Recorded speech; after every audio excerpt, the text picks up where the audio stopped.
La tazalu ta'ifatun min ummati, tidak henti-hentinya sekelompok dari umatku, yuqatiluna alal haq, yang berjuang di atas kebenaran, zahirin, dalam kemenangan, ila yaumil qiyamah, sampai hari kiamah. Qala, lalu beliau bersabda, fayanzilu Isa bin Maryam, lalu turun Isa putra Maryam, fayaqulu amiruhum. Jadi waktu itu datang di tengah-tengah umat Rasulullah sallallahu alaihi wasallam Isa putra Maryam. Kemudian amirnya kaum muslimin akan datang dan berkata kepada Nabi Isa, "Ta'al, salli lana, engkau jadi imam solat bagi kami," kata amirnya umat Rasulullah pada waktu itu. Fayaqulu la, tapi Nabi Isa berkata, biarlah antara kamu dengan yang lainnya ada seorang amir yang menjadi pemimpin solatnya. La inna ba'dukum ala ba'din umara, jadi biarlah kamu itu di antara kamu sendiri yang menjadi imamnya. Takrimatan lihadhil ummah, sebagai pemuliaan dari Nabi Isa untuk umat ini. Nah, karena itu di dalam hadis yang diriwayatkan oleh Bukhari dan Muslim dengan sanad yang sama, Rasulullah sallallahu alaihi wasallam bersabda, ini ada dalam Bukhari dan Muslim, wa kaifa antum idza nazala ibnu Maryam fikum wa imamukum minkum. Apa yang terjadi pada kalian kalau nanti Isa putra Maryam turun di tengah-tengah kamu dan imam kamu akan menjadi imam di antara kamu? Tapi orang kan berkata, ya itu bukan tentang Imam Mahdi, itu kan tidak disebut ini Mahdinya, hanya imamukum aja. Itu bukan Imam Mahdi. Itu setelah diketahui emang hadis ini sahih. Jadi rada susah dibantahnya karena diriwayatkan oleh Bukhari Muslim. Maka cara membantah yang paling baik harus diartikan yang lain. Nah, kalau kita ingin tahu siapa imam yang dimaksud di situ, carilah komentar-komentar tentang para ulama tentang apa yang dimaksud dengan imam. Dan menurut Ibnu Hajar Al-Asqalani yang menulis syarah Bukhari, dan saya melihat syarihun kulluhum ajma'un, semua pensyarah Bukhari itu semuanya berpendapat bahwa imam yang dimaksud itu adalah Imam Mahdi ajalallahu farajahu syarif. Dalam Sahih Bukhari ini bisa ditemukan hadis ini dalam kitab yang keempat halaman 205, bab ma dzukira an Bani Israil, bab tentang riwayat Bani Israil. Bukhari itu bukan hanya Sahih Bukhari yang dia punyai itu. Kita kalau menyebut kalau tidak ada Bukhari dan Muslim itu dhaif. Padahal Bukhari itu menyaring hadisnya itu dari ribuan hadis, dan dia hanya menyaring sampai 4.000 hadis. Itu pun kalau diulang-ulang. Hadis di Bukhari itu banyak yang berulang-ulang. Misalnya tentang hadis hajaro Rasulullah, Nabi ngelindur, Nabi meracau, itu disebut sampai 5 atau 6 kali. Jadi kalau diulang-ulang mungkin jumlahnya ya kuranglah dari 4.000. Dan itu dia saring dari puluhan ribu hadis. Kemana yang puluhan ribunya itu? Dia terbuang. Nanti ada orang lagi ulama mengumpulkan sisa-sisa yang dibuang oleh Bukhari itu, diukur lagi dengan ukuran Bukhari menurut kriteria Bukhari, dan keluar lagi ribuan hadis, namanya Mustadrak As-Sahihain, ditulis oleh Al-Hakim An-Nisaburi. Bukhari menulis juga Tarikh Al-Bukhari, kitab tarikh ditulis oleh Al-Bukhari. Dan di situ Bukhari mengutip hadis dari Ummu Salamah dengan sabda Nabi sallallahu alaihi wa alihi, al-Mahdiyyu haqqun, Mahdi itu hak, wa huwa min wuldi Fatimah, dia anak dari Fatimah. Itu kutipan yang pertama. Kemudian saya ingin mengutip pandangan mbahnya Wahabi, yang paling Wahabi dari segala Wahabi, a'lal Wahabi fil alam, yaitu Abdul Aziz bin Baz. Wa ma adraka ma huwa Abdul Aziz bin Baz. itu mufti besar Saudi. Dia ditanya bagaimana tentang hadis Imam Mahdi. Di sini orang-orang Wahabi memang menganggap Imam Mahdi itu tahayul dan bid'ah. Orang-orang yang sok intelektual menganggap bahwa Imam Mahdi itu kepercayaan yang dibikin oleh orang-orang yang frustrasi karena kekalahan mereka di dalam kehidupan dunia. Itu kata kaum lib maupun neolib. Oke, nah ini ditanya nih Abdul Aziz bin Baz, hal sahihun anna al-mahdiyya al-muntazara sawfa yadhharu am annaha bid'ah ma'al ilmi annahu la yujadu ba'da wafati nabiyyina Muhammadin sallallahu alaihi wa alihi wa sallam mu'jizat arsyiduna jazakumullah anna khairan. Apa betul itu hadis Mahdi itu sahih dan bahwa dia akan muncul nanti, atau ini bid'ah saja? Berdasarkan keyakinan kita, rupanya keyakinan Wahabi itu sama, bahwa setelah Nabi wafat tidak akan terjadi mukjizat lagi. Saya juga baru tahu bahwa mereka tidak percaya ada mukjizat setelah Nabi, ada miracle setelah Nabi. Lalu apa jawabannya? Jawaban Al-Alamah Abdul Aziz bin Baz, Al-Mahdi al-muntazaru sahihun wa sawfa yaqa'u fi akhir zamana qurba khuruji dajjali wa qurba nuzul Isa inda ikhtilafin yaqa'u bainan nas inda mauti khalifah fayakhrujul mahdi wa yubaya' wa yuqimul adla bainan nas sab'a sanawat atau tis'a sanawat wa yanzilu fi waqtihi Isa ibn Maryam alaihi salatu wassalam. Hadza ja'at bihi al-ahadits al-kathirah. Mahdi muntazir itu sahih dan dia akan muncul di akhir zaman sebelum keluarnya Dajjal dan sesudah turunnya Isa. Pada saat terjadi ikhtilaf di tengah-tengah manusia pada mautnya seorang khalifah, pada kematian khalifah, maka keluarlah Mahdi dibaiat, kemudian menegakkan keadilan di tengah-tengah manusia 7 tahun atau 9 tahun, dan turun pada saat yang sama Isa putra Maryam alaihi salatu wassalam.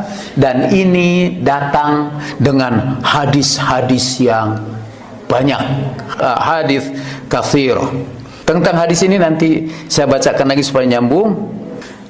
Ammal mahdi alladhi ja'at bihi al-ahaditsu sahiha fa innahu min baitin nabi sallallahu alaihi wa alihi wasallam min auladi Fatimah radhiyallahu anha wa ismuhu ka ismin nabi Muhammad wa abuhu Abdullah. Hadha haqqun wa ja'at bihi al-ahadits as-sahihah. Adapun hadis yang menjelaskan tentang kedatangan Mahdi, menjelaskan bahwa Mahdi itu dari keluarga Nabi, dari diantara putra Fatimah radhiyallahu anha, dan namanya seperti nama Nabi, yaitu Muhammad sallallahu alaihi wa alihi, dan ayahnya Abdullah. Ini benar dan diriwayatkan oleh hadis-hadis yang sahih dan akan terjadi pada akhir zaman. Dan untuk menegakkan syariat, menghilangkan kezaliman di antara umat manusia, dia dalam hadis sebutkan bahwa ia akan memenuhi dunia dengan keadilan sebelum sepenuhnya dipenuhi dengan kezaliman. Itu jawabannya. Tapi sudah dengarkan jawaban berikutnya.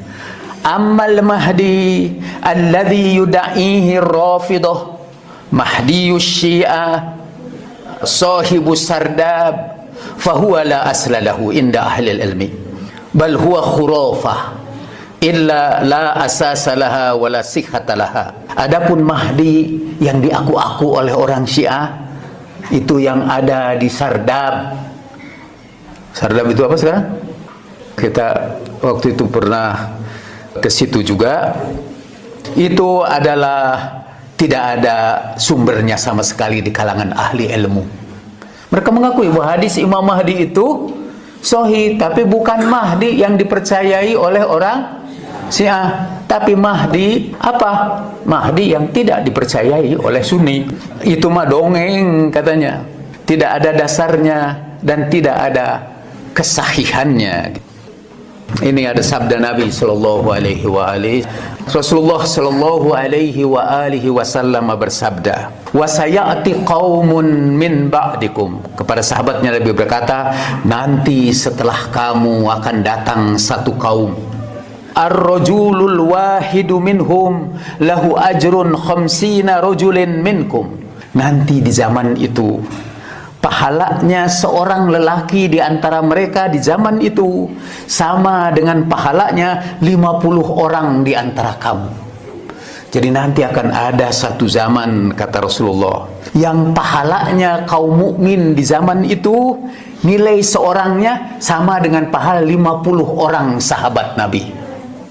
Sampai para sahabat terkejut, "Ya Rasulullah, nahnu kunna ma'aka bi Badrin wa Uhudin wa Hunain." Ya Rasulullah, kami bergabung bersamamu di Badar, di Uhud, di Hunain. Wa nuzila fina al-Quran, dan Al-Quran turun tentang kami.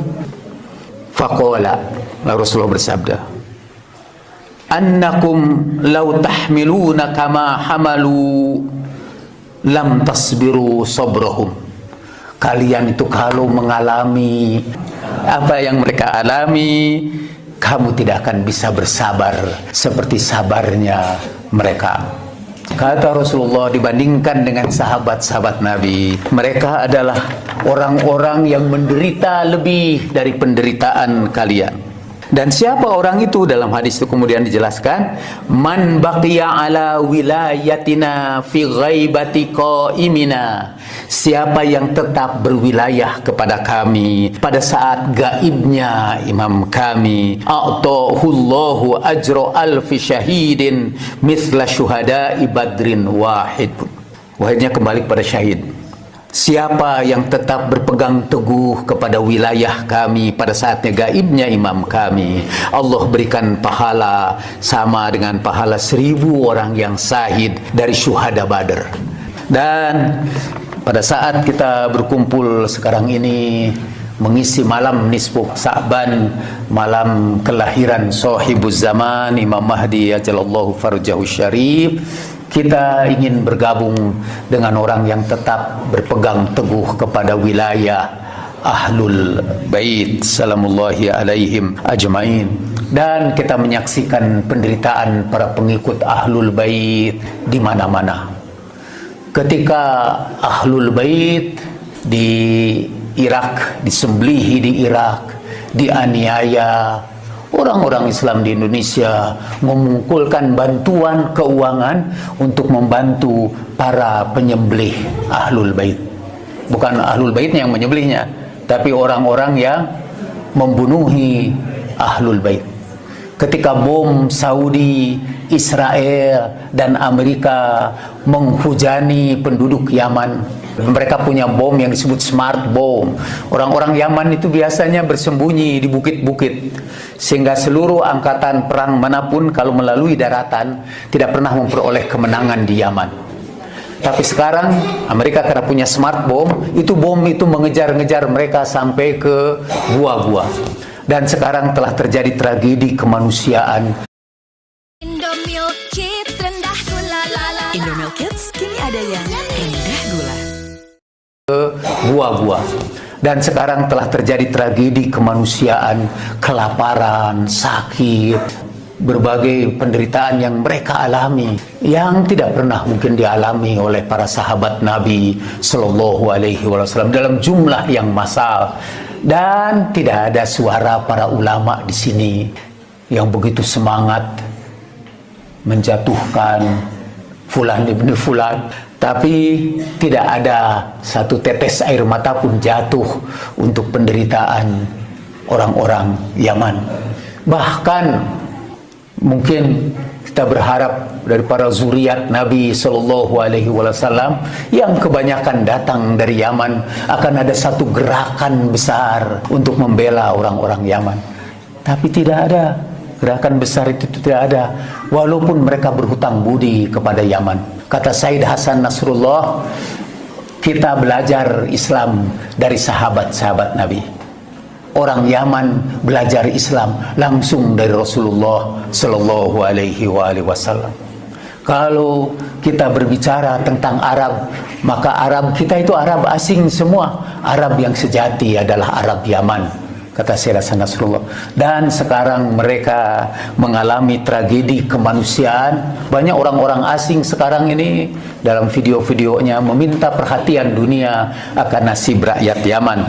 Tapi sekali lagi mereka harus memikul derita yang sangat besar hanya karena satu dosa, yaitu mereka mencintai Ali, mencintai keturunan Ali, mencintai Ahlul Bait salamullahi alaihim ajmain. Sekali lagi